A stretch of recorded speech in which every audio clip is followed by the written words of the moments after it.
If you're searching how to buy shares of KBC Group, this short guide will help. KBC Group is a Belgian bank and insurance group listed on Euronext under the ticker KBC.BR. This video is for educational purposes only and is not financial advice. To buy shares, you need a broker, and we'll use eToro as an example to show the process. After registering, you must verify your account, usually with an identity document, and add funds before placing an order. Use the platform search box and enter the ticker KBC.BR to locate the listing. Select the matching result to open the KBC Group share page. On the stock page, check the basic company summary and the price chart to confirm it's KBC Group. Verify the listing shows Euronext and the KBC.BR ticker before proceeding.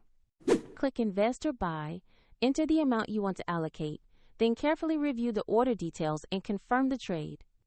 If the market is closed, the order may be queued for the next session, and if you lack sufficient funds, the platform will prompt you to add funds before final confirmation. Once executed, your position will appear in your portfolio, where you can monitor it. For convenience, the eToro link is in the description if you want to follow the same example.